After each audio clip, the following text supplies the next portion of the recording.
नमस्कार दोस्तों। स्वागत है आपका मेरे YouTube चैनल ज्ञानी के ज्ञान में। क्या आपके घर की शांति किसी दीमक की तरह धीरे धीरे खोखली होती जा रही है? क्या आपके घर का कोई अपना कोई प्रिय सदस्य एक ऐसी अंधेरी खाई की तरफ बढ़ता चला जा रहा है जहां से लौट कर आना लगभग असंभव सा लगता है? क्या आपने हर कोशिश करके देख ली, हर मिन्नत करके देख ली, हर आंसू बहा कर देख लिया, लेकिन परिणाम वही शून्य ही रहा? वो हर शाम उसी दैत्य के चंगुल में फंसकर लौटता है और आप हर रात तकिए में मुंह छुपाकर रोते हैं। ये दैत्य है नशे का शराब, सिगरेट, तंबाकू, दारू। नाम अनेक है पर काम एक ही है, हंसते खेलते परिवार को उजाड़ देना, रिश्तों की पवित्रता को तार तार कर देना और इंसान के अंदर की इंसानियत को ही निगल जाना। अगर इन सभी प्रश्नों का उत्तर हाँ है, तो आज इस वीडियो को अंत तक देखिएगा। अपनी सांसों को थामकर अपने मन को एकाग्र करके देखिएगा, क्योंकि आज मैं आपको कोई साधारण उपाय नहीं बताने वाला।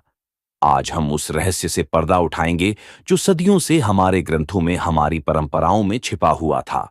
एक ऐसा अचूक, एक ऐसा गुप्त तरीका जिसे जानने के बाद आपको किसी के हाथ पैर नहीं जोड़ने पड़ेंगे, किसी से लड़ाई झगड़ा नहीं करना पड़ेगा। आपको बस चुपचाप बिना किसी को बताएं एक छोटी सी चीज उनकी चाय में मिलानी है, और फिर आप अपनी आंखों से उस चमत्कार को घटित होते देखेंगे जिसकी आपने कल्पना भी नहीं की होगी। वो इंसान खुद अपने मुंह से कहेगा कि मुझे इस जहर से घृणा हो गई है। उसका मन खुद इस गंदगी से दूर भागने लगेगा। ये कोई दावा नहीं, ये विश्वास है उस परमपिता परमेश्वर पर, उस प्रकृति की शक्ति पर और उन दिव्य विद्वानों पर जो इंसान के कल्याण के लिए ही बने हैं। तो चलिए उस रहस्य की यात्रा पर चलते हैं जो आपके जीवन को फिर से रोशन कर सकता है। सबसे पहले हमें उस मनोदशा को, उस पीड़ा को समझना होगा जिससे आप और आपका परिवार गुजर रहा है। ये समझना इसलिए आवश्यक है क्योंकि किसी भी रोग का उपचार करने से पहले रोग की गहराई को जानना ही बुद्धिमानी है। जब घर का कोई पुरुष, चाहे वो पति हो, बेटा हो या भाई हो, इस व्यसन में लिप्त होता है तो वो केवल अपना शरीर ही नहीं करता, वो उस घर की आत्मा को निचोड़ देता है।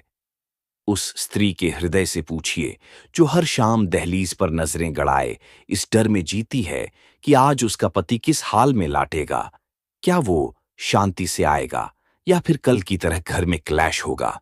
उसके मन में प्रेम की जगह धीरे धीरे भाई और निराशा कैसे घर कर लेती है, ये वही जानती है।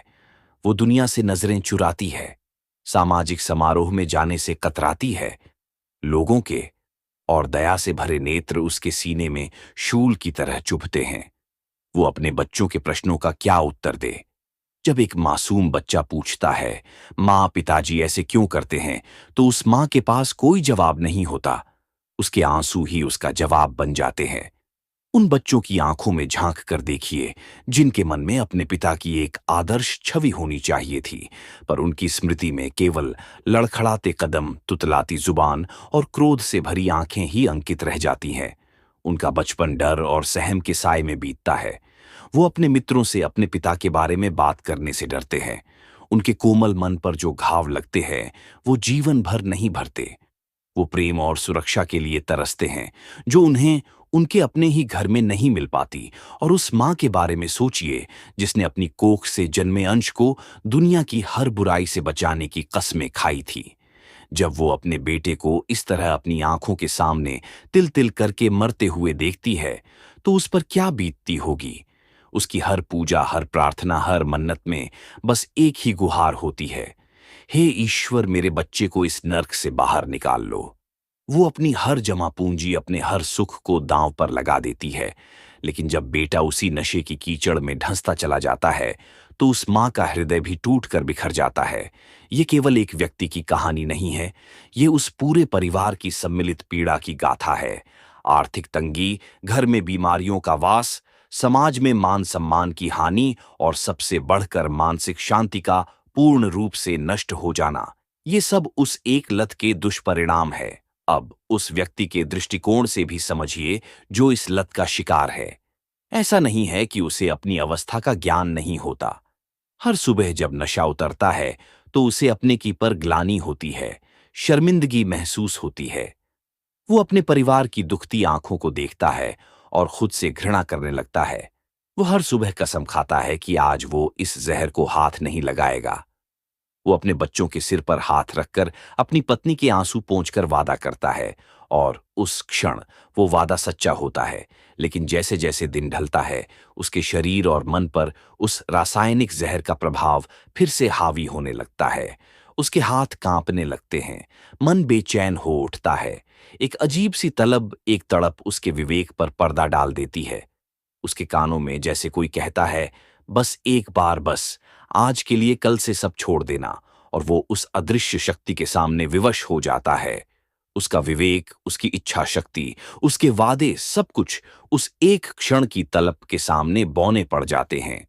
वो फिर उसी दुकान की ओर कदम बढ़ा देता है, यह जानते हुए भी कि यह रास्ता विनाश की ओर जाता है।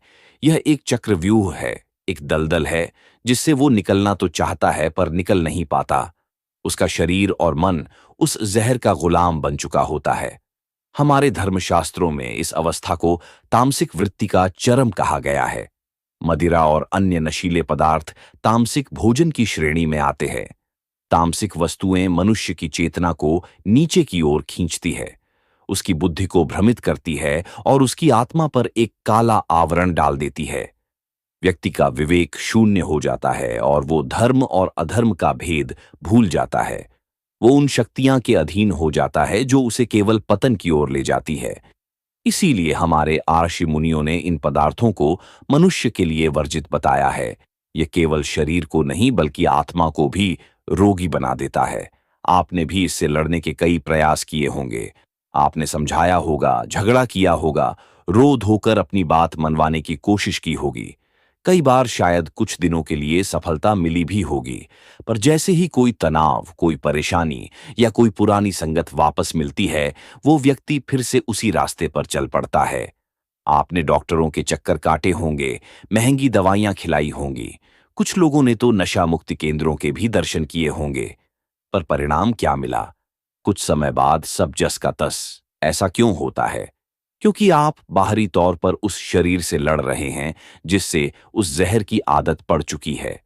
आप उस मन से लड़ रहे हैं जो अपने इंद्रियों का गुलाम हो चुका है। बल का प्रयोग यहां काम नहीं करता। बल का प्रयोग केवल विद्रोह को जन्म देता है। जब आप किसी व्यक्ति को जबरदस्ती कोई चीज छुड़वाना चाहते हैं, तो उसका मन उस चीज के लिए और ज्यादा लालायित हो उठता है। तो फिर उपाय क्या है? उपाय लड़ने में नहीं, उपाय बदलने में है। उपाय है उस व्यक्ति के शरीर के अंदर ही ऐसा परिवर्तन ला देना कि उसका शरीर ही उस नशे को स्वीकार करने से मना कर दे। उपाय है उसकी स्वाद ग्रंथियों को, उसकी चेतना को इस तरह बदल देना कि जिस शराब या सिगरेट में उसे आनंद मिलता था, उसी से उसे घृणा होने लगे। और ये परिवर्तन आपको जबरदस्ती नहीं करना है, ये परिवर्तन होगा चुपचाप, गुप्त रूप से, बिना उस व्यक्ति को बताए। यहां पर प्रकृति और परमात्मा की शक्ति काम आती है। आयुर्वेद, जो हमारे वेदों का ही एक अंग है, केवल जड़ी बूटियों का शास्त्र नहीं है, यह जीवन का विज्ञान है। यह दिखता है कि कैसे प्रकृति में मौजूद तत्वों का सही संयोजन करके शरीर और मन के बड़े से बड़े विचारों को जड़ से समाप्त किया जा सकता है। आज मैं जिस चीज के बारे में आपको बताने जा रहा हूं, वो कोई साधारण जड़ी बूटी नहीं है।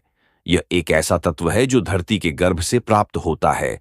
इसे देवताओं का अंश भी माना गया है। हिंदू धर्म में, विशेषकर शैव परंपरा में, इसका बहुत बड़ा महत्व है। यह तत्व विश्व का नाश करने की अद्भुत क्षमता रखता है। इसकी प्रकृति गर्म है और इसका गुण शुद्धिकरण करना है। यह शरीर में व्याप्त उन विषैले कीटाणु और तत्वों को नष्ट कर देता है जो किसी भी लत का मूल कारण होते हैं। ये वो रहस्यमय चीज है जिसे हमारे पूर्वज जानते थे और समय समय पर इसका प्रयोग करते थे। लेकिन आज की इस भाग-दौड़ भरी आधुनिक कही जाने वाली जिंदगी में हम अपनी जड़ों से कट गए हैं और इन अनमोल ज्ञान की निधियों को भूल चुके हैं। अब मैं आपके सब्र का और इम्तिहान नहीं लूंगा। वो चमत्कारी, वो दिव्य तत्व है आयुर्वेदिक शुद्ध गंधक। जी हां, गंधक, जिसे अंग्रेजी में सल्फर भी कहते हैं। लेकिन रुकिए, किसी भी पंसारी की दुकान से मिलने वाले पीले पत्थर को उठाकर प्रयोग करने की भूल मत कीजिएगा। वो अशुद्ध होता है और हानिकारक हो सकता है। आपको केवल आयुर्वेदिक शुद्ध गंधक का ही प्रयोग करना है। यह आपको किसी भी प्रतिष्ठित आयुर्वेदिक औषधि की दुकान पर आसानी से मिल जाएगा। यह विशेष प्रक्रिया द्वारा शोधित किया जाता है, जिससे इसके विषैले प्रभाव समाप्त हो जाते हैं और केवल इसके दिव्य औषधीय गुण ही शेष रह जाते हैं। ये एक लाल या भूरे रंग के पाउडर के रूप में मिलता है। अब प्रश्न उठता है कि इसका प्रयोग कैसे करना है। यहीं पर आपको अत्यंत सावधानी और श्रद्धा की आवश्यकता है। आपको इस शुद्ध गंधा की बहुत ही सूक्ष्म मात्रा का प्रयोग करना है। कितना? बस एक गेहूं के दाने के बराबर, इससे एक कण भी अधिक नहीं। याद रखिए, आयुर्वेदिक औषधियों मात्रा पर ही निर्भर करती है।